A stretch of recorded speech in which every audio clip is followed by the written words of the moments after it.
Subcommittee on Information Technology and the Subcommittee on Government Operations will come to order, and without objection, the chair is authorized to declare a recess at any time.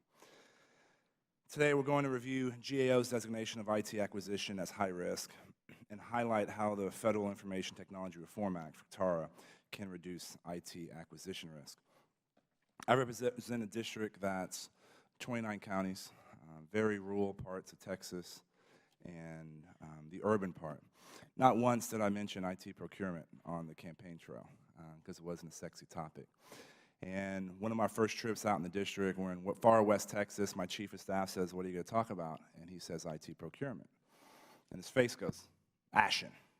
But when you tell people that the federal government spends $80 billion on IT procurement, and a good majority of that is on legacy systems, they're pretty outraged. And they recognize the need for efficiency. They recognize the need to reduce the size and scope of the federal government. And FTARA was a good move in that direction. I think many of the folks on this panel were involved in that. You know, Darrell Issa and Congressman Connolly were instrumental in making that happen. And I'm looking forward to working with Congresswoman Kelly on this important issue and making sure, Mr. Scott, you have all the tools you need to do your job. You have a tough job. This is, I recognize the difficulty of the task, and IT management and acquisition has long been a problem for the federal government, and we all know that. And I'm hopeful that the agency CIOs will, in partnership with their C-suite agency colleagues, fundamentally transform the way the federal government manages and buys IT.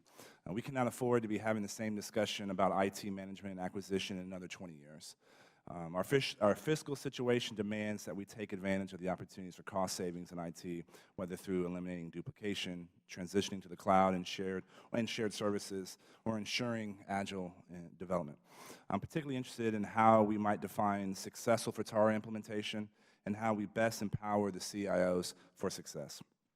I look forward to working with the leadership and members of the IT and government operations subcommittees on both sides of the aisle to continue the oversight of FTARA implementation. We have to get this right, and I believe this is something that has support not only on both sides of the aisle here in the House and the Senate, in the White House as well. And